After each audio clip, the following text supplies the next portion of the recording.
people, so today I want to talk about something that should already be known to most of you if you've watched ICT's content, but I want to give you some secrets to it that isn't really touched upon much, which is the PD array matrix.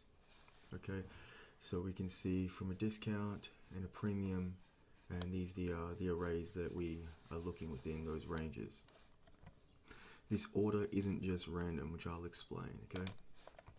So starting off with the traditional, we can see we've pierced this high, swept this liquidity, and we've shifted structure here, and this is our drawn liquidity on here, okay?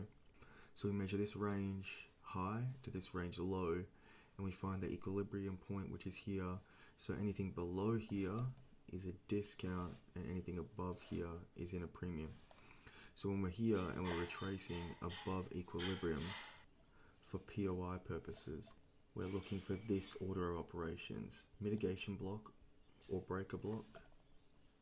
Right here, we can see we have that with the high, low, and higher high, and then breaking the structure.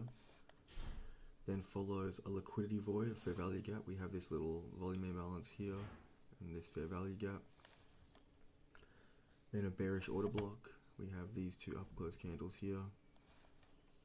Rejection block, which is these candles here.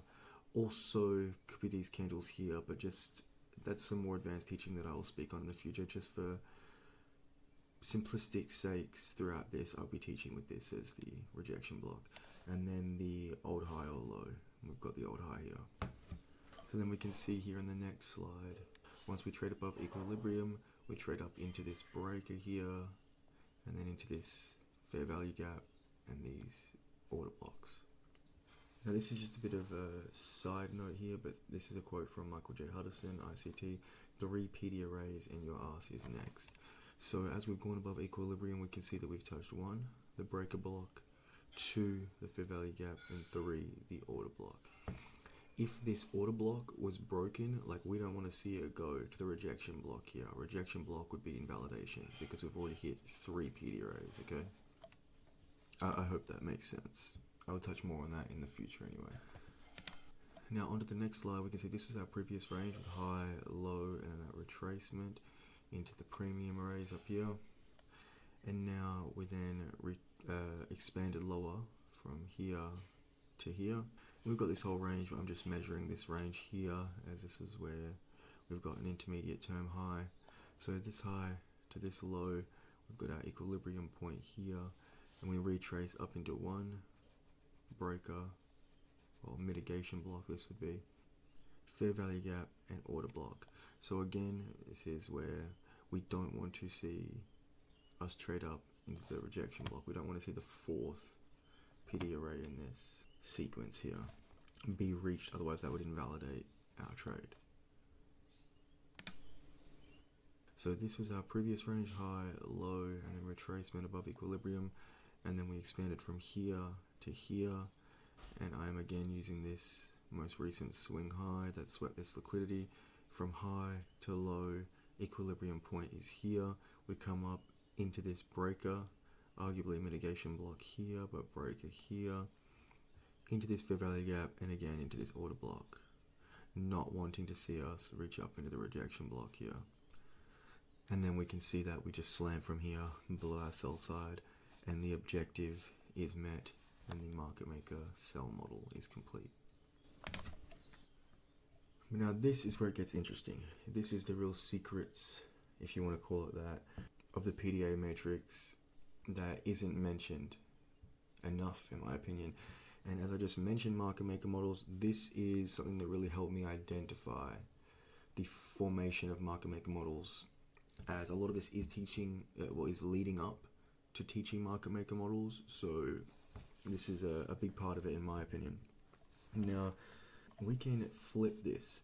So not only can we look for it for retracement's sake, for point of interest purposes, we can also notice that it forms. So we aren't just retracing and it's this operation of mitigation block or breaker block, liquidity void or fair value gap, order block, rejection block, old high, but we can also identify them going backwards. So rather than mitigation block to old high or low, we can go old high or low to bearish mitigation block. and see how they form. So we can see here this candle sweeps this low here and creates an old low. Okay, we close up here, this next candle bumps into this and rejects away, creating a rejection block. Then the next order of operations would be a order block. We can see here as this candle here expands through this two down closed candles. Now the order block is created.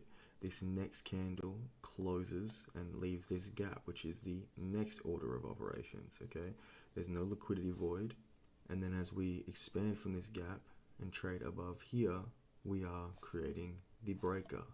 All right, so you see how we just did it backwards now. Rather than looking for retracements or targeting purposes, we're watching it form in the opposite sequence, which I hope makes sense. So that was the previous range we identified. Now we've got this here, created this old low, rejection block, traded with this candle here, through these down closed candles, creating the order block. Next candle closes, leaving this gap, creating a fair value gap.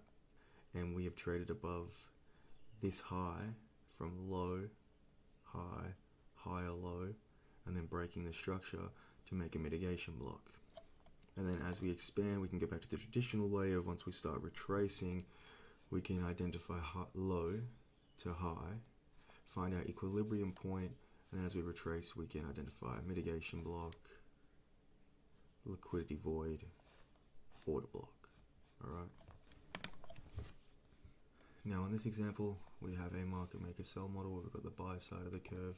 We've come up here, swept this high, and I said take notice how the candles close, and this is the sign of the reversal forming. As we close inside the range, create the old high, create the rejection block, trade with this candle below the order block, creating the order block, creating the fair value gap, and creating the breaker.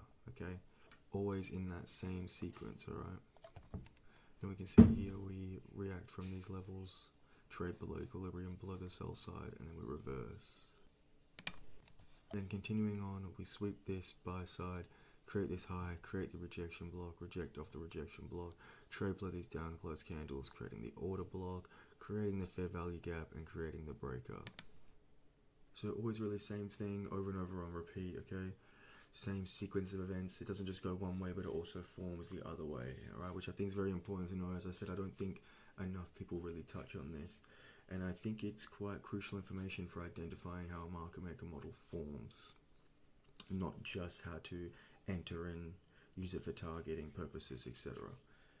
So that's all I really got for you guys today. Just a quick video going over this, which I'll touch more in the future as we are leaning towards the whole market maker theory, just very slowly. I hope you guys enjoy your weekend. Take care and peace.